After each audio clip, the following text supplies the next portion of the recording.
Hello everyone, Radhe Radhe.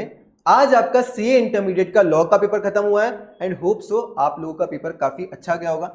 Sir अगर आज के पेपर की बात करें तो काफी सारे नए क्वेश्चंस बने, काफी सारे सेम क्वेश्चंस बने, काफी सारे सिमिलर क्वेश्चन बने, बट सर पेपर मैनेजेबल था प्रोवाइडेड आपने केवल और केवल क्वेश्चन बैंक के भरोसे नहीं गए हो। आपने अगर कंसेप्ट बुक पढ़ी है और क्वेश्चन बैंक साथ में करा है तो उस केस में ये पेपर आपके लिए बिल्कुल मैनेजेबल था। अगर आप केवल और केवल क्वेश्चन बैंक के भरोसे गए हो तो पेपर जरूर आपको टफ लगा होगा, बट अगर आपने कंसेप्ट बुक पढ़ी थी तो ये पेपर आपके लिए बिल्कुल मैनेजेबल था। एमसीक्यू के लिए मैं जरूर से बोलूंगा, यहाँ पे एमसीक्यू थोड़े से लेंदी थे क्योंकि जो यूजुअली आईसीआई पैटर्न फॉलो करता था कि कुछ केस स्टडी बेस्ड एमसीक्यूज दे दिए प्लस थोड़े से इंडिपेंडेंट एमसीक्यूज दे दिए, बट इस वाले पेपर में आईसीआई ने 6 केस स्टडी बेस्ड एमसीक्यूज दिए जिसकी वजह से पेपर थोड़ा सा लेंदी हो गया क्योंकि आपको पूरा केस स्टडी पढ़ना पड़ा, उसके बेसिस पे 2 से 3 एमसीक्यूज करना है, इसकी वजह से पेपर थोड़ा सा लेंदी हो गया।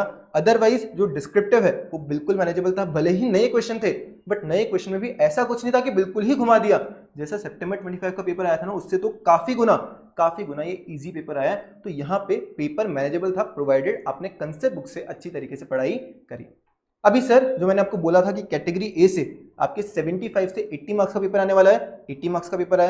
मैंने आपको बोला था कैटेगरी बी से 25 से 30 मार्क्स का पेपर आने वाला है, 21 मार्क्स का है। एंड सी कैटेगरी के लिए मैंने बोला था 15 मार्क्स तक का पेपर आ सकता है, तो 13 मार्क्स का पेपर आपको कैटेगरी सी से देखने को मिला।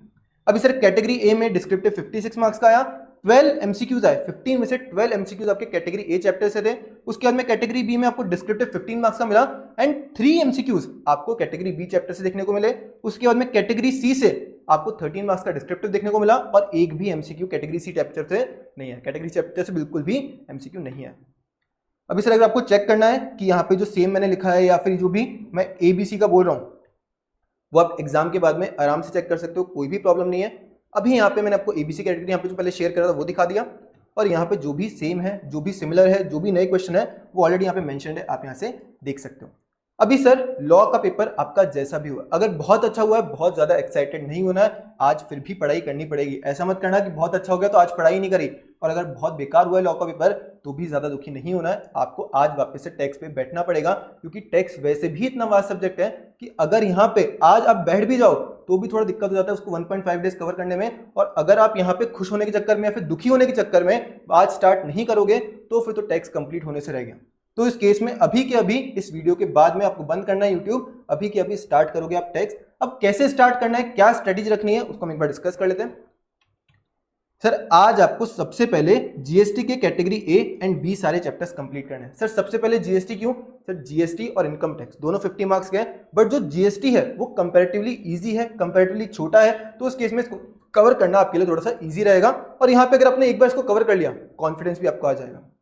और जीएसटी में आईसीआई इतना घुमा नहीं सकता है, कितना भी टफ पेपर आ जाए आईसीआई जीएसटी में घुमा नहीं सकता है। उसके बाद में कल आपको 3 स्लॉट बनाना है। फर्स्ट स्लॉट में जितने भी रिमेनिंग जीएसटी टॉपिक्स हैं सारे कंप्लीट करो। उसके बाद में सेकंड एंड थर्ड स्लॉट में आपको इनकम टैक्स स्टार्ट करना है। इनकम टैक्स में हेड्स ऑफ इनकम कर लेना एक्सेप्ट सैलरी, सैलरी आपको थर्ड डे पे लेके जाना है। उसके बाद में टीडीएस कर लेना, टीसीएस कर लेना, सेट ऑफ कर लेना, कैरी फॉरवर्ड कर लेना, रेजिडेंशियल स्टेटस कर लेना। हेड्स ऑफ इनकम बहुत बड़ा है तो ये आपको करना है। यहाँ पे सैलरी के अलावा जितने भी हेड्स ऑफ इनकम है वो आपको आज कंप्लीट सेकंड डे पे कंप्लीट करने पड़ेंगे, तभी जाके आपका टैक्स का कोर्स कंप्लीट हो पाएगा। उसके बाद में थर्ड डे पे आपको रिटर्न फाइलिंग लेके जाना है, बेसिक्स करना है, सैलरी, क्लबिंग और रिडक्शन। ये 3 टॉपिक्स बड़े हैं बट इनका इतना वेटेज नहीं है, तो ये आप थर्ड डे पे रखोगे और थर्ड में भी सबसे लास्ट में आप इसको रखोगे। उससे पहले आपको सारे चैप्टर्स कंप्लीट करना है। और टैक्स रेट भी आप थर्ड डे पे रखोगे क्योंकि टैक्स रेट जनरली याद रखोगे, जितना क्लोज एग्जाम के आप याद करोगे, जितना रिवाइज करोगे क्लोज, उतना बेटर है, उतना आपको याद रहेगा। तो इसलिए टैक्स रेट्स भी थर्ड डे पे लेके जाओ।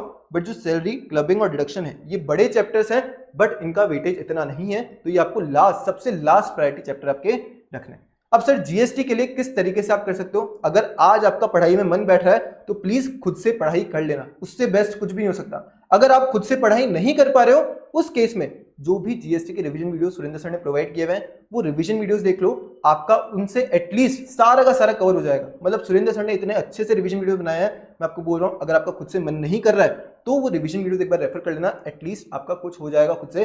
और वहां पे सुरेंद्र सर ने सारी चीजें A to Z सारी चीजें बेस्ट तरीके से कवर करके दी।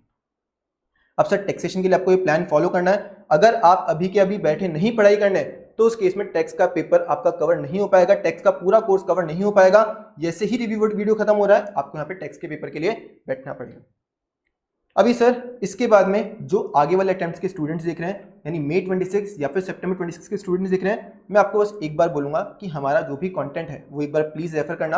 आपको खुद को समझ में आ जाएगा कि कंटेंट में क्या डिफरेंस है, क्या क्वालिटी में डिफरेंस है, किस तरीके से प्रेजेंटेशन में डिफरेंस है, सारी चीजें समझ में आ जाएंगी। और ऐसा बिल्कुल भी नहीं है कि आपको 1 रुपए भी पे करना है।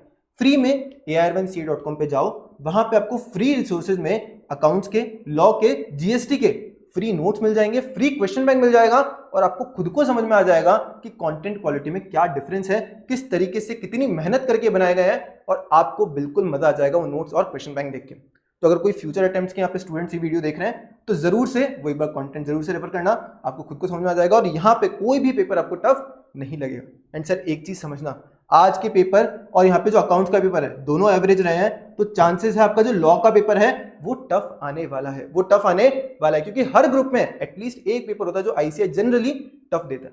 तो यहाँ पे अकाउंट्स और लॉ तो एवरेज आ गए, अब टैक्स का आपका पेपर टफ आने वाला है, तो टैक्स की उसके अकॉर्डिंग ही आपको प्रिपरेशन करनी है और आज से अभी से आपको टैक्स के लिए बैठना पड़ेगा। और सर सबसे पहले जीएसटी कर लेना, क्योंकि कितना भी हो जाए जीएसटी में बहुत ज्यादा आईसीएआई घुमा नहीं सकता है, जीएसटी में बहुत ज्यादा आईसीएआई घुमा नहीं सकता। और अगर खुद से हो रहा है तो बेस्ट है, नहीं हो रहा है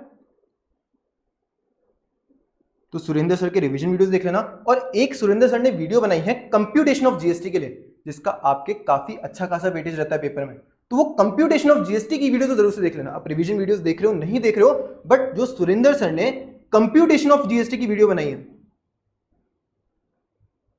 वो जरूर से देख लेना। अगर आपने वीडियो देख ली, मैं आपको गारंटी करता हूं 5 से 10 मार्क्स इजीली आपके इस वीडियो के बेसिस पे बढ़ जाएंगे। तो अगर आपने वो कंप्यूटेशन ऑफ जीएसटी वाली वीडियो अभी तक नहीं देखी है, एक बार वो देख लेना। रिवीजन वीडियोस आपके ऊपर, अगर आप खुद से पढ़ाई कर पा रहे हो बेस्ट है, खुद से पढ़ाई कर लो, नहीं पढ़ाई कर पा रहे हो तो वो रिवीजन वीडियो रेफर कर लेना।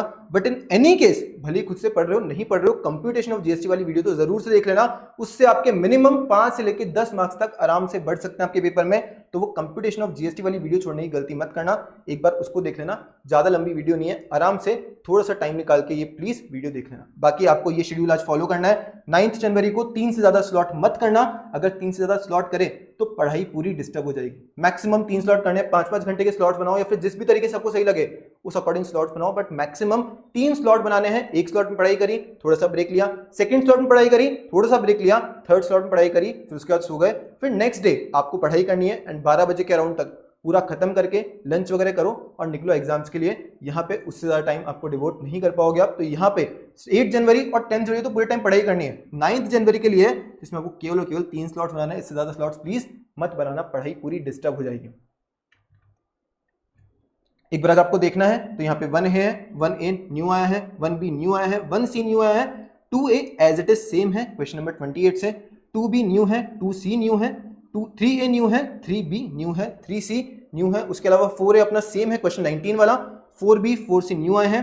उसके अलावा 5A सिमिलर है क्वेश्चन नंबर 12 से, उसके अलावा 5B आपका सेम है क्वेश्चन नंबर 15, 5C आपका न्यू है, 6A जो फर्स्ट पार्ट है वो न्यू है, 6A सेकंड पार्ट आपको क्वेश्चन नंबर 50 से सिमिलर है। क्वेश्चन नंबर 50 कौन सा, जो आपको 10th चैप्टर में मिलेगा ना, उस वाले क्वेश्चन नंबर 50 से सिमिलर है, क्योंकि वहां पे वो स्पेशल नोटिस वाला जो पॉइंट है वो क्वेश्चन नंबर 10 से उन्होंने मिक्स कर रखा था, तो आपको वहां पे चैप्टर नंबर 10 में क्वेश्चन नंबर 50 का ये सिमिलर पॉइंट मिल जाएगा। तो ये क्वेश्चन सिमिलर था उस क्वेश्चन नंबर 50 से। उसके अलावा 6B एंड 6C न्यू आए हैं एंड एमसीक्यू में जो थोड़ा सा पेपर पैटर्न चेंज करा है, जो कि मैंने आपको ऑलरेडी बता दिया कि 6 केस स्टडी दी है और हर केस स्टडी की बेसिस पे आपको 2 से 3 एमसीक्यू सॉल्व करने थे। इसी वजह से एमसीक्यू का पैटर्न थोड़ा सा चेंज करने की वजह से एमसीक्यू थोड़े से आपके लिए लेंदी हुए थे।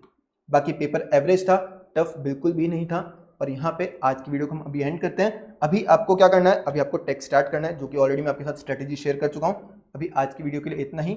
ऑल द बेस्ट आपको टेक्स्ट के लिए और जितने भी आपके एग्जाम्स बाकी हैं। और अगर ग्रुप 1 ही है तो बस एक पेपर है, एक पेपर में थोड़ी सी और मेहनत कर लो, पूरा ग्रुप खत्म है, आप उसके बाद मजे करो, कोई प्रॉब्लम नहीं है। बट यहाँ पे प्लीज टैक्सेशन संभाल लेना, क्योंकि चांसेस हैं टैक्स थोड़ा सा टफ आएगा, क्योंकि ऑलरेडी लॉ और अकाउंट्स एवरेज आए हैं, तो टैक्स में टफ आने की चांसेस है, क्योंकि हर ग्रुप में एक पेपर टफ रहता ही है।